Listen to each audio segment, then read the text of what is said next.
Alléluia. Nous sommes dans notre série d'enseignements Comprendre le salut. Et qui est l'auteur du salut? Jésus, le Fils de Dieu. Colossiens 1,13 dit: qui nous a délivrés de la puissance des ténèbres et nous a transportés dans le royaume du Fils de son amour. Ça, c'est Jésus. La raison de sa venue. Il est venu nous délivrer de la puissance des ténèbres. C'est pour cette raison, bien-aimé béni de Dieu, quand tu as été sauvé par Jésus, les ténèbres n'exerceront plus leur autorité sur ta vie. Parce que c'est pour ça qu'il est venu. Donc les gens qui sont à l'église, qui ont encore peur des sorciers, tu n'as pas encore reçu la raison de la venue de Jésus. Parce qu'il est venu pour que Satan perde l'absolu contrôle sur ta vie. Il est venu pour te délivrer de la puissance des ténèbres.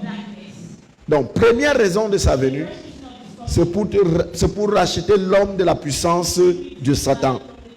Deuxième raison de sa venue, c'est pour donner sa vie comme rançon afin de nous racheter. Parce que le rachat devait se faire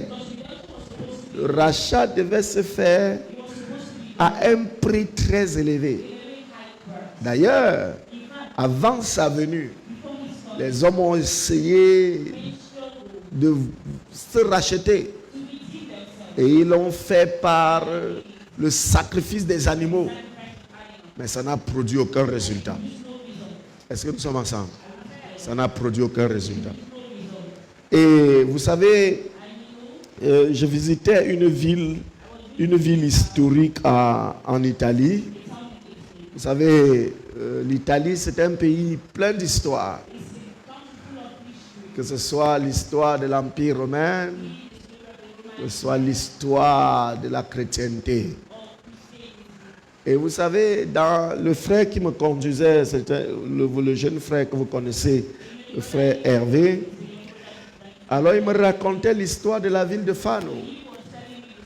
Comment dans cette ville,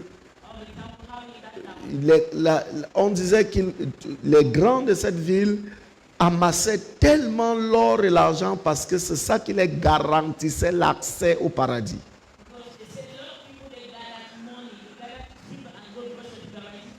Et quand tu étais pauvre, c'est comme si les portes du paradis te sont fermées.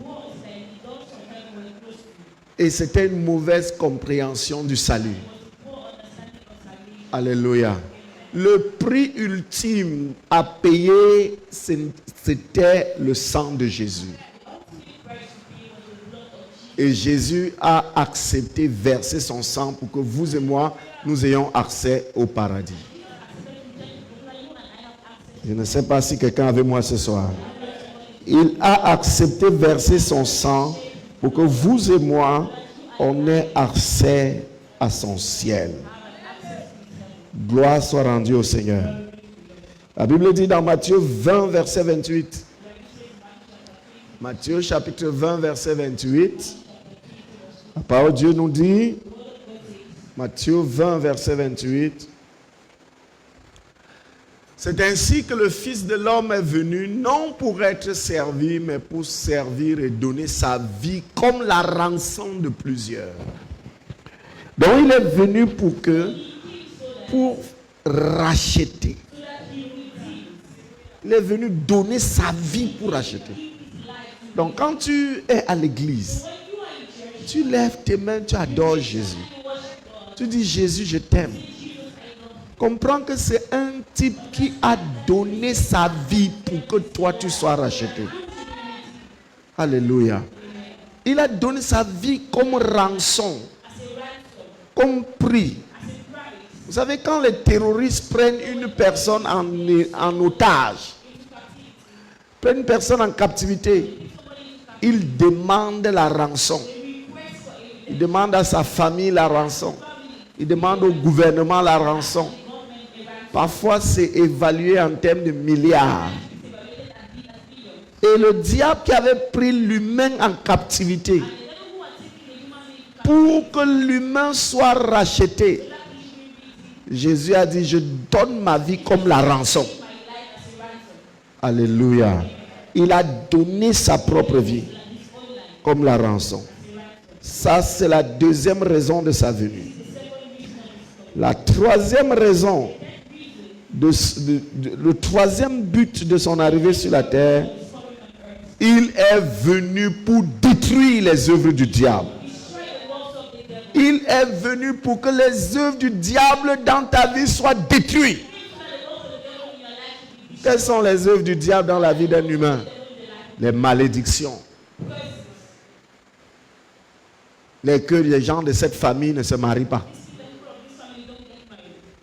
Que tel ne peut jamais avoir accès à telle chose dans sa vie. Jésus dit que moi je suis venu détruire ça. Alléluia. Je suis venu faire quoi? Détruire ça. Comme pour dire quoi, bien-aimé béni du Seigneur? Comme pour dire que moi, si j'ai donné ma vie à Jésus, il faut que je jouisse de l'œuvre de Christ pour moi. Voilà pourquoi le Seigneur m'a mis à cœur qu'on revise ces choses. Parce qu'à des moments, Satan surfe sur notre ignorance ou sur des choses qu'on a oubliées. Parfois, écoute.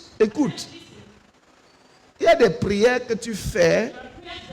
Ce n'est pas une supplication que tu adresses à Dieu.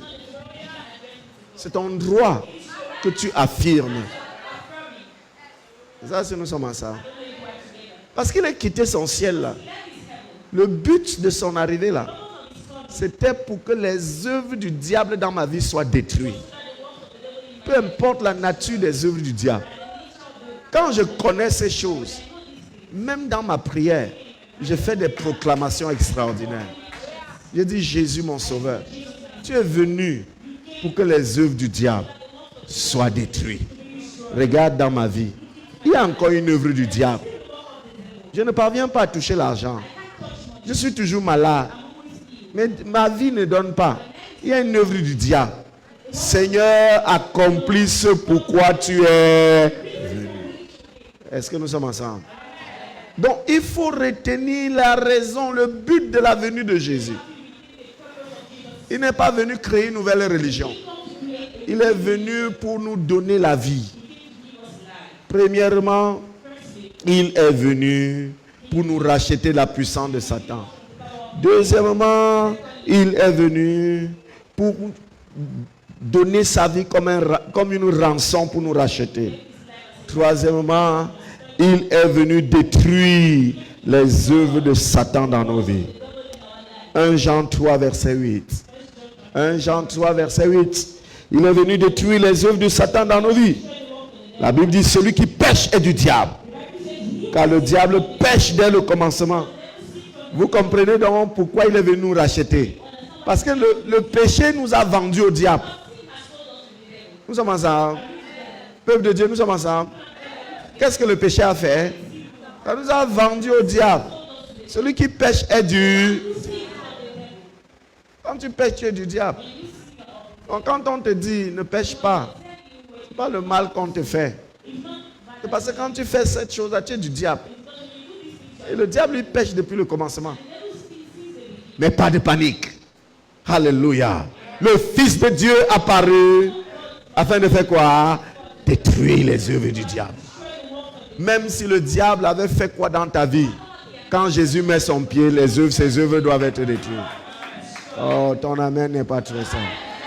Même s'il avait fait quoi, dès que Jésus met son pied dans ta vie, ses œuvres doivent être détruites.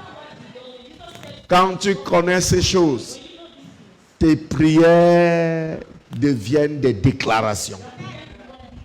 Et tu parles, quand tu pries avec audace, avec assurance. Tu dis à Satan, tu me tortures pour rien. Jésus, mon sauveur, est venu détruire tes œuvres dans ma vie. 1, il est venu me racheter de ta puissance. 2, il est venu souffrir comme une rançon. Parce que le péché m'avait fait appartenir. Mais lui, il est venu me racheter. Il s'est donné comme la rançon. Alléluia. De 3, toutes tes œuvres dans ma vie, blocage, malédiction, limitation, attaque spirituelle, pollution nocturne. Il est venu détruire toutes ces choses. Alléluia. Par conséquent, aucune de tes œuvres ne peut continuer à prospérer dans ma vie. Gloire au Seigneur. Quatrième raison du but de la venue de Jésus. Jésus, notre Sauveur, est venu pour nous donner la vie éternelle. Alléluia. Il est venu pour nous donner l'espérance de la vie éternelle. L'espérance de la vie éternelle. C'est la raison pour laquelle il est venu.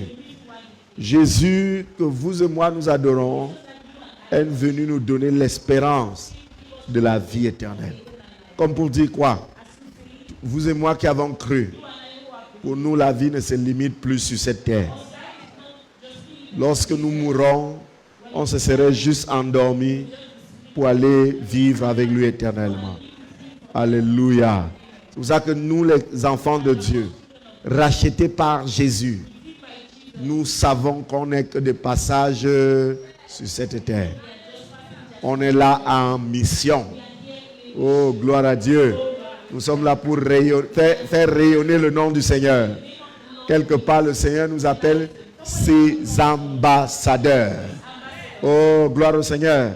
Quelque part, il nous appelle quoi? Ses ambassadeurs. Nous le représentons valablement. Les hommes peuvent voir Dieu au travers de nous.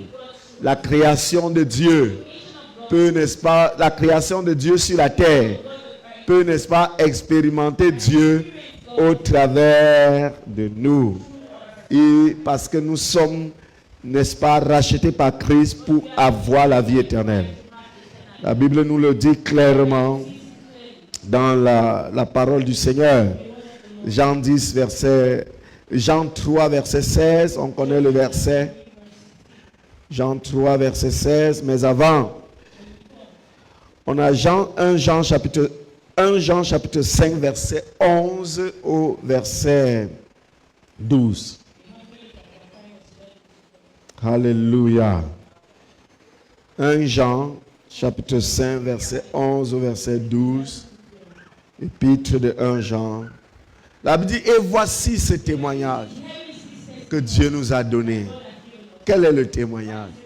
La vie éternelle. Et que cette vie est dans son Fils. Cette vie est où? Cette vie. Ce n'est pas comme une certaine religion où les gens cognent le front au sol, où le prophète de cette région a enseigné à ses disciples de prier pour lui. De prier pour lui. Nous, on ne prie pas pour notre Sauveur. C'est notre Sauveur qui intercède pour nous. Alléluia. Il est allé nous préparer une place parce que nous vivrons avec lui pour l'éternité. Gloire et gloire à notre Dieu. Nous vivrons avec lui pour l'éternité. Verset 12. Verset 12. Celui qui a le Fils. Oh, he who have the Son has life. Celui qui a le Fils. Est-ce qu'il y a quelqu'un ici qui a le Fils? C'est comme s'il n'y a pas beaucoup de gens ici qui ont le Fils. Si tu n'as pas le Fils, il faut l'accepter. Sinon, tu n'as pas la vie. Tu es un cadavre ambulant. Tu es un mort vivant. Si Jésus n'est pas dans ton cœur. Frères et sœurs, bien-aimés bénis du Seigneur, nous sommes en train de parler du salut. Et on creuse pour que chacun de nous comprenne de quoi il est question. C'est bien beau de venir, on est à l'église. On peut enseigner sur trop de choses. Mais à un moment, il faut qu'on te rappelle les bases. Les bases de tes convictions. Alléluia. La Bible dit, celui qui a le Fils a quoi? La vie. Et par contre, celui qui n'a pas le Fils de Dieu n'a pas quoi? N'a pas la vie. Il est venu nous donner la vie éternelle. C'est pour ça qu'il est venu. Le but de sa venue, c'est nous donner la vie éternelle. Et la Bible dit dans Jean chapitre 3 verset 16, le fameux verset. Car Dieu a tant aimé le monde qu'il a donné quoi? Son Fils unique. Afin que quiconque fait quoi? Ne périsse point, mais qu'il est quoi? Oh, gloire à Dieu. Merci Seigneur. Donc si tu as cru au Fils de Dieu, tu as déjà quoi? Vous voyez que ce qu'on est en train de voir ici, ce n'est pas que aura la vie, mais tu as.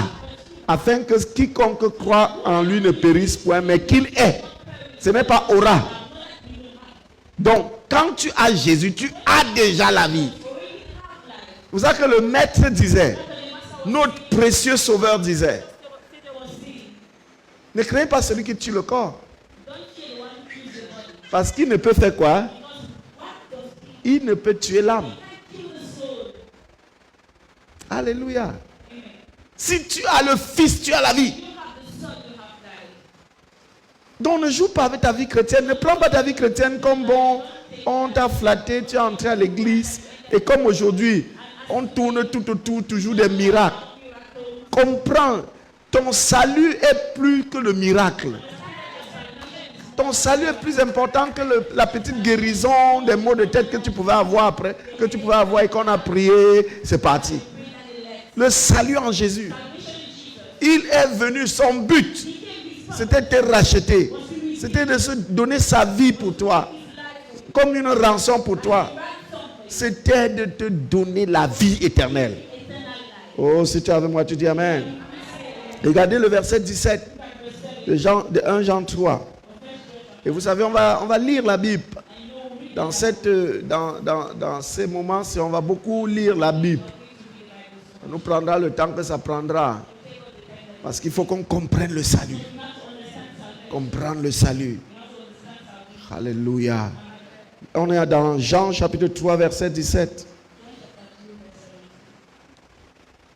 Comprendre le salut. La Bible, si quelqu'un possède les biens de ce monde, Oh, j'ai parlé de Jean, pas un Jean, pas l'épître selon Jean, évangile selon Saint Jean. On a lu le verset 16 tout à l'heure.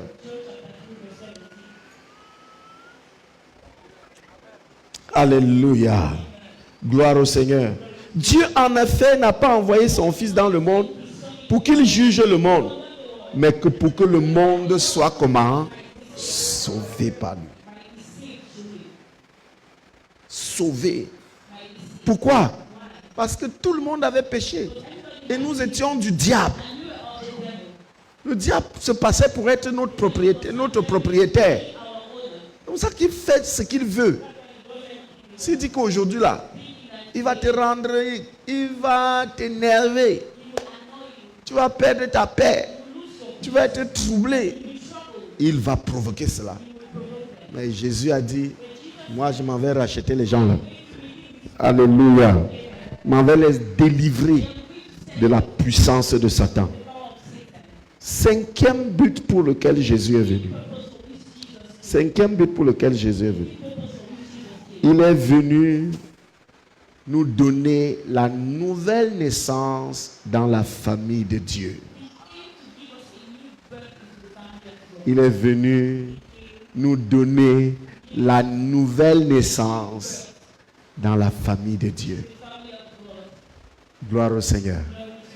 Béni soit le nom du Seigneur. Il est venu te donner une nouvelle naissance. C'est pour ça que ceux qui ont rencontré Jésus, on les appelle les nés de nouveau. Parce que Jésus est venu te donner une nouvelle naissance dans la famille de Dieu. Oh, béni soit le nom du Seigneur. Une nouvelle naissance dans la famille de Dieu. La Bible nous dit dans Jean, Évangile selon Jean, à partir du chapitre 1er, versets 12 à 13. Il est venu de la nouvelle naissance dans la famille de Dieu. La Bible dit, mais à tous ceux qui l'ont reçu, à ceux qui croient en son nom, elle leur a donné quoi? De devenir quoi? Enfants de Dieu. Lesquels sont nés, verset 13. Non du sang, ni de la volonté de la chair, ni de la volonté de l'homme, mais de Dieu. Je vous explique ces trois choses. On n'est pas enfant de Dieu par lien de sang. Mon fils n'est pas enfant de Dieu parce qu'il est le fils du pasteur. Parce qu'il a mon ADN. Non. On n'est pas enfant de Dieu par du sang. Deuxièmement, on n'est pas enfant de Dieu par la volonté de l'homme. On n'est pas enfant de Dieu. Non, avant la volonté de l'homme, on n'est pas enfant de Dieu par la chair. On n'est pas enfant de Dieu par la chair. C'est-à-dire par lien, parce que c'est mon cousin, parce que c'est ma cousine. On n'est pas enfant de Dieu par la chair. Et enfin, on n'est pas enfant de Dieu par la volonté de l'homme. Ce n'est pas par décret. On ne peut pas se lever un matin. On dit à partir d'aujourd'hui, je déclare, tu es enfant de Dieu. Non, ce n'est pas par volonté. Non, ça ne se passe pas comme ça. Pour être enfant de Dieu, deux choses que tu dois faire. Un, tu dois le recevoir. Et deuxième chose, tu dois croire en son nom. Et croire en son nom, c'est quoi? Son nom, c'est quoi? C'est quoi son nom? Au commencement était, la parole était, et la parole était. Son nom, c'est la parole. Donc quand il dit, mais à tous ceux qui l'ont reçu, pour être enfant, pour naître de Dieu, deux petites choses à faire. Le recevoir et croire en son nom. Croire, voici son nom. Croire en ce qui est écrit. Il est écrit qu'il est venu pour, n'est-ce pas, te détruire dans ta vie les œuvres du diable. Tu crois en cela. Il est venu pour donner sa vie comme une rançon. Tu crois en cela. Il est venu te donner la vie éternelle. Tu crois en cela. Ce sont les seules deux choses qui permettent que tu deviennes enfant de Dieu. Mais à tous ceux qui l'ont reçu, à tous ceux qui croient, parce qu'on ne peut pas être enfant de Dieu sans l'avoir reçu, sans croire en sa parole. Parce qu'on peut prêcher, tu es touché. Après on dit, tu veux recevoir Jésus? Tu dis oui. C'est le premier pas. Mais après maintenant, il faut croire en sa parole. Et lorsque ces deux conditions sont réunies, oh, il y a quelque chose qui se passe.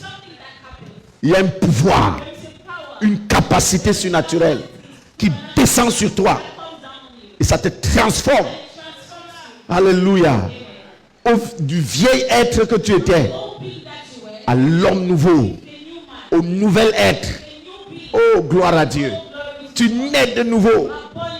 Non du sang, ni de la volonté de la chair, ni de la volonté de l'homme, mais c'est Dieu lui-même qui t'enfante. Voilà pourquoi on va désormais t'appeler enfant de Dieu, engendré par Dieu. Vous pensez que quel est le père qui accepterait qu'on touche à son enfant, qu'il a accouché? C'est la rentrée, non? Vous voyez comment les pères accompagnent leurs enfants. Vous voyez comment ils sont contents que Dieu les ait bénis. Ils ont des enfants. Et si donc les pères peuvent être aussi attachés à leurs enfants, à combien plus forte raison notre Père Céleste. Alléluia. Est-ce que nous sommes ensemble? Comprendre le salut. Comprendre le salut. Gloire soit rendue au Seigneur. Par cet acte, Dieu a fait de nous ses enfants. Jésus donc est venu pour nous donner une nouvelle naissance afin de nous introduire dans sa famille. Sixième et dernière raison de sa venue. Sixième et dernière raison de sa venue. Il est venu pour restaurer notre communion avec Dieu le Père. Parce que depuis l'affaire du péché, notre communion avec Dieu était coupée. Il est venu restaurer. C'est pour ça que nous pouvons appeler Dieu notre Père. Parce que Jésus est venu rétablir la communion. C'est pour ça que tu peux appeler Dieu mon Père. Tu peux te lever le matin chez toi. Mon Père, mon Père. Mon Père, mon Père. Tu ne fais pas une récitation. Ce n'est pas un rituel que tu accomplis. Mais tu parles à ton Père. Parce que tu as été réconcilié. La raison qui t'avait séparé de Dieu ton Père. Jésus est venu enlever cela. Oh, dis-moi Amen. Alléluia. On va encore lire 1 Jean, chapitre 1, verset 3. Jésus est venu pour restaurer notre communion avec Dieu le Père. Amen. Voilà les raisons spéciales de la venue de Jésus. Les buts spéciaux de la venue de Jésus. Ce que nous avons vu et entendu, nous vous l'annonçons à vous aussi, afin que vous aussi, vous soyez en communion avec nous. Or, notre communion est avec le Père et avec le Fils Jésus-Christ. Il est venu restaurer notre communion avec le Père. En résumé ce soir, avant qu'on ne voie ça, on a vu le but spécial. En résumé ce soir, le but spécial de la venue de Jésus sur la terre, 1, c'était pour racheter l'homme de la puissance de Satan. Amen. Satan qui croyait être maître de toi, Jésus est venu te racheter. Amen. 2, c'était pour s'offrir en rançon pour le rachat de l'homme. 3, c'était pour détruire les œuvres du diable. 4, c'était pour nous donner la vie éternelle. 5, c'était pour te donner une nouvelle naissance dans la famille de Dieu. Et enfin, c'était pour que ta communion avec Dieu soit restaurée. Ça, on appelle ça le but spécial de la venue de Jésus. Le but spécial de la venue de Jésus. Maintenant, il y a un autre but aussi important. Un autre but très important pour lequel Jésus est venu. Il est venu nous révéler le Père. Il est venu nous montrer Dieu. Nous révéler la vraie nature de Dieu. Donc Jésus est venu pour nous montrer la nature de Dieu. Alléluia. Vous savez, Dieu est esprit. Amen. Nous sommes ensemble. Dieu est comment? Il est esprit. Et nous sommes des esprits, certes, mais nous avons un corps. Ce qui veut dire qu'avec nos yeux physiques, on ne peut pas voir Dieu. Et Jésus est venu afin qu'on voie Dieu au travers de lui. Alléluia. C'est d'ailleurs pour cette raison qu'il disait dans le livre de Jean chapitre 14, le verset 7. Jean chapitre 14, verset 7 jusqu'au verset 11. Jésus disait ceci: si vous me connaissez, vous connaîtriez aussi qui.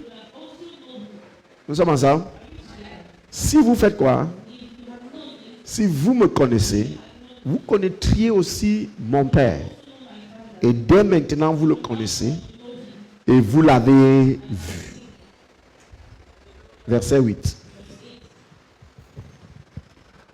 Philippe lui dit, Seigneur, montre-nous le Père et cela nous suffit.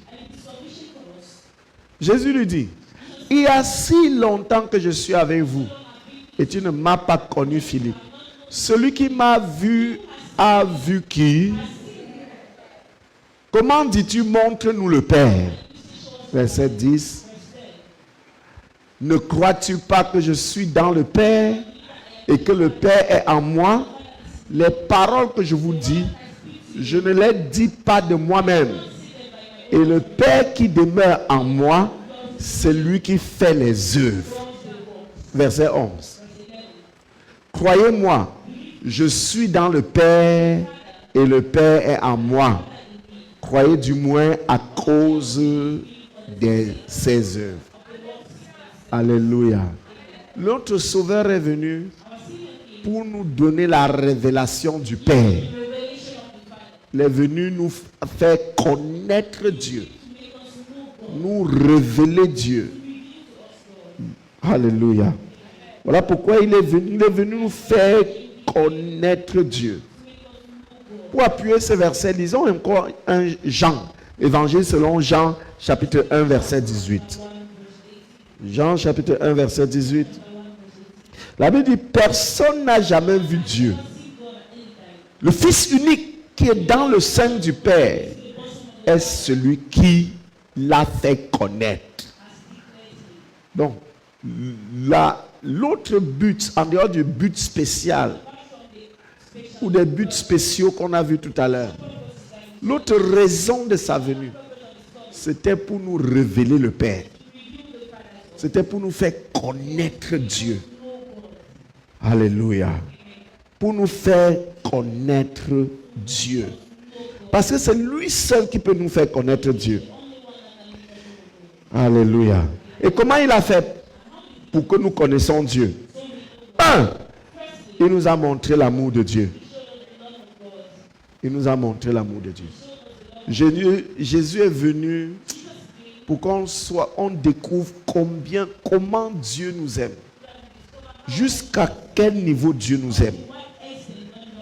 Le degré d'amour que Dieu a pour nous. Il est venu nous révéler combien Dieu nous aime. 1 Jean, chapitre 4, verset 9 à 10. 1 Jean, chapitre 4, verset 9 à 10. Épître de 1 Jean. L'amour de Dieu a été manifesté envers nous en ce que Dieu a envoyé son Fils unique dans le monde afin que nous vivions comment? Par lui. Et cet amour consiste non point en ce que nous avons aimé Dieu, mais en ce qu'il nous a aimés et a envoyé son Fils comme victime expiatoire pour nos péchés. Jésus est l'expression de l'amour de Dieu pour l'être humain. C'est pour ça qu'il est venu nous faire connaître comme... En fait, avant sa venue, on pouvait savoir que Dieu nous aime, c'est vrai. Mais on n'avait pas de preuve qu'il nous aime. Est-ce que quelqu'un me comprend? Écoutez, mes amis, tu peux être là dans le monde, tu vis dans ta vie ignorante. On dit non, mon frère, Dieu t'aime. Tu n'auras jamais de preuve de l'amour de Dieu qu'au moment où Jésus fera son entrée dans ton cœur. Parce que quand il arrive dans une vie, il montre à la personne là que vrai de vrai, Dieu t'aime. Il montre combien Dieu nous aime. Jésus est venu nous révéler combien Dieu nous aime. Nous montrer l'amour du Père. Alléluia. Deuxième chose, Jésus est arrivé pour nous montrer. C'est fantastique. Hein? Il est venu pour nous montrer la puissance de Dieu. Jésus est venu pour que vous et moi, nous voyons que le Dieu créateur est puissant. C'est lui qui est venu nous montrer que tu peux dire à un démon, arrête ce que tu fais. Et le démon obéit. Ça, c'est Jésus. Il est venu nous montrer la puissance de Dieu. Voilà pourquoi il est venu. Pour qu'on ait la vue sur la puissance de Dieu. Et pour nous le démontrer, il guérissait les malades, faisait marcher les boiteux, ouvrait les yeux aux aveugles. Parce qu'il voulait qu'on voie que Dieu est puissant. Alléluia. Alléluia. Il voulait qu'on voie combien Dieu est puissant. Voilà pourquoi Jésus est venu. Ces choses, c'est très important. Parce que quand tu comprends ces choses, tes prières changent. Quand on dit que Dieu exauce sa parole, voilà ce sur quoi tu dois t'appuyer pour prier. Tu ne demandes pas ce que tu penses à Dieu, mais tu rappelles à Dieu ce qu'il a pris l'engagement de faire et qui est contenu dans sa parole. Seigneur Jésus, tu es venu. Que mes yeux voient la puissance de Dieu. Et quand tu voulais que je voie que nous les hommes nous voyons la puissance de Dieu, tu as guéri les malades. Guéris-moi, Seigneur. Là, tu as compris ton salut. Tu as compris de quoi il est question. Regardez ce qui est écrit dans la Bible. Matthieu 4, verset 24. Matthieu 4, verset 24. Matthieu 4, verset 24. Jésus, notre précieux Sauveur. Sa renommée se répandit dans toute la Syrie et on lui amenait tous ceux qui souffraient de maladies et de douleurs de divers genres, des démoniaques, des lunatiques, des paralytiques, et il les guérissait. Pourquoi il faisait ça? Pour que nous les hommes, nous voyons sa puissance. Alléluia. Pour que vous et moi, on voie qu'il est puissant. Et que si nous devons lui demander de le faire, qu'on n'hésite pas, qu'on ne raisonne pas, qu'on ne réfléchit pas. Si tu as moi, tu dis bien amen. Comment il a montré la puissance de Dieu? En chassant les mauvais esprits. Chasser les mauvais esprits. Marc 1, verset 34. Marc 1, verset 34. A montré, n'est-ce pas, la puissance de Dieu. Chasser les mauvais esprits. La Bible dit, il guérit beaucoup de gens qui avaient diverses maladies. Il chassait aussi beaucoup de démons. Il ne permettait pas aux démons de parler. Parce que ces démons les connaissaient. Jésus est venu nous montrer la puissance de Dieu. Notre Jésus est puissant, frère. Alléluia. Il est puissant, notre Jésus. Le Jésus en qui tu as cru. Il est puissant. Comment est-ce qu'il a montré la puissance de Dieu? Il faisait les miracles. Il faisait les miracles. Jésus a montré que Dieu est puissant. En guérissant les malades, en chassant les démons, en opérant des miracles. Jésus opérait des miracles. Marc 4, verset 37 à 41. Il opérait des miracles. Oh! Et je veux que tu prennes ces versets. Et que tu, dans tes moments personnels, tu lis et tu dis, rappelle ça à Dieu. Jésus, tu es venu nous montrer la puissance de Dieu. En faisant de telles choses. Je veux voir aussi ça dans ma vie. Alléluia. Il s'éleva un grand tourbillon. Et les flots se jetaient dans la barque. Au point qu'elle se remplissait déjà. Verset suivant. Et lui, il dormait à la poupe, sur le coussin.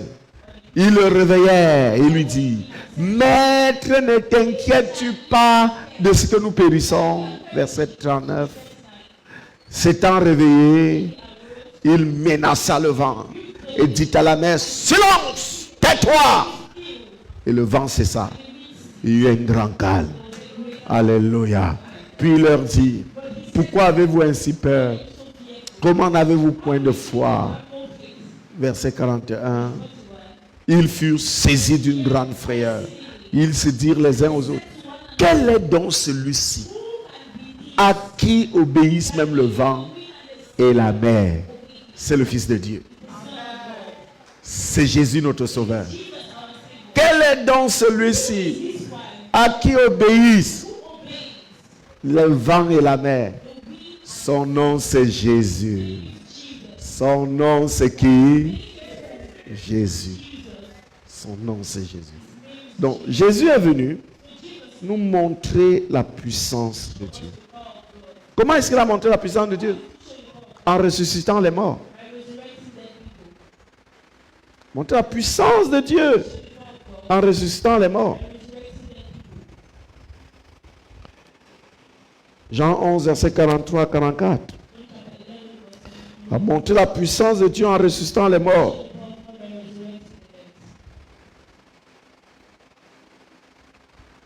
La Bible dit, ayant dit cela, il cria d'une voix forte, Lazare, sors! Et le mort sortit, les pieds et les mains liés, et le visage enveloppé d'un linge. Jésus leur dit, déliez-le et laissez-le aller. Pourquoi il a ressuscité Lazare? C'était pour nous montrer que Dieu est puissant. Alléluia. C'était pour nous montrer quoi? Dieu est puissant. Ça, tout ceci, c'est des raisons pour lesquelles Jésus est venu. Les raisons pour lesquelles Jésus est venu. L'autre raison de sa venue, c'est qu'il est venu pour se charger de nos souffrances.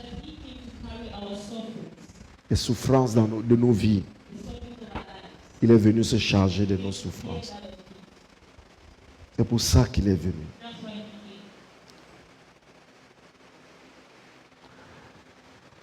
Pourquoi je le dis ce soir? C'est parce que pendant sa vie sur la terre, parfois quelqu'un peut poser la question, pourquoi Jésus était venu même sur la terre? Pendant sa vie sur la terre, Jésus a fait l'expérience de tous les problèmes que nous affrontons dans nos vies aujourd'hui. Il a fait cette expérience. Il a fait l'expérience. Jésus sait ce que l'humain ressent quand il a faim, quand il a froid, quand même il a sommeil. Jésus sait ce que l'humain ressent quand il est foiré. Jésus sait. Un jour il est arrivé, on l'a arrêté. Il était foiré, il n'avait pas d'argent. Il n'avait pas l'argent pour payer son ticket de péage, pour payer ses taxes. Jésus sait. Donc, ne pense pas que quand tu n'as rien dans tes poches là, Jésus ne connaît pas ce que tu ressens. Jésus sait. Jésus connaît le foirage, frère. Alléluia. Il est venu faire l'expérience de tout ce que les hommes endurent. C'est pourquoi, frère, personne sur cette terre ne peut te comprendre comme Jésus. Parce qu'il a vécu, il connaît tout ce que les hommes endurent. C'est pour ça que Jésus te comprend. D'ailleurs, c'est pour ça qu'on a lu un verset où il dit que Jésus n'est pas venu juger les hommes, mais il est venu sauver. Parce qu'il nous comprend. That's why Jesus is not judgmental. Parce qu'il te comprend. Il sait. Jésus sait ce qu'on ressent quand on est en âge de se marier et qu'on n'est pas marié. Et Jésus nous a montré qu'on peut rester aussi comme ça. Alléluia. Jésus sait quand tu n'as pas d'argent. Jésus sait quand tu as froid. Jésus sait quand tu as faim. Le gars, il faim un jour jusqu'à il a maudit le figuier. Parce que quelqu'un a dit ventre affamé. Jésus connaît ça. Jésus sait que quand tu as faim, tu peux même porter le pilon, taper sur la tête de ton enfant avant de regretter. À cause de la famine. Jésus a pris tout ça. C'est pour ça que notre maître nous comprend mieux que n'importe qui. Parce que quand tu vas poser ton problème à un être humain, quand tu vas poser ton problème à un être humain, il est un être humain comme toi. Il ne vit pas ce que tu vis. Est-ce que quelqu'un me comprend? Peut-être lui, je prends un exemple. Peut-être toi tu es tout le temps malade. Tu as tout le temps, peut-être le palu, le machin, truc. Et tu vas poser ton problème à quelqu'un qui vit dans un environnement où il n'y a pas de moustiques. Il va commencer parfois même à te ridiculiser, pour ne pas même, à te culpabiliser. C'est quelle histoire, tu es toujours malade. Hein, tu n'as pas la foi. Mais Jésus a vécu où il y a les moustiques. Alléluia. Heureusement que son sang neutralise tous les virus. Oh, gloire au Seigneur. Béni soit le nom du Seigneur. Voilà les raisons pour lesquelles il est venu. Il est venu se charger de nos souffrances. C'est pourquoi il comprend nos sentiments. La Bible nous dit dans Hébreux 4, verset 15. Hébreux 4, verset 15. Oh, alléluia. Bien-aimé. On va terminer dans quelques instants par la grâce de Dieu. On en a vraiment, je nous encourage à suivre cette série d'enseignements sur comprendre le salut. Car nous n'avons pas un souverain sacrificateur qui ne puisse compatir à nos faiblesses. Au contraire, il a été tenté en toutes choses sans commettre de péché. À faire sexe, il a été tenté, mais il n'est pas tombé dans le sexe. Alléluia. L'affaire de rancune là, il a été tenté de rendre le mal qu'on lui faisait, mais il n'est pas tombé dans cette tentation. C'est pour ça que Jésus nous comprend. Hein. Quand Jésus te dit ne fais pas ça, ce n'est pas parce que c'est impossible.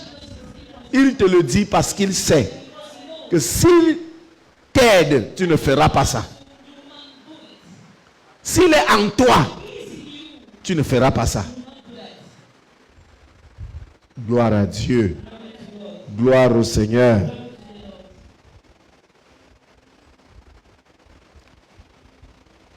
Jésus est mort sur la croix pour nous. Il est mort sur la croix pour nous.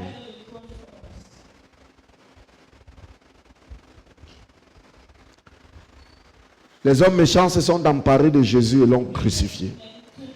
Ils l'ont exécuté en le clouant sur la croix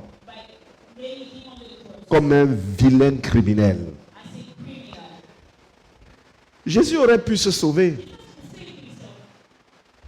Il aurait pu se sauver.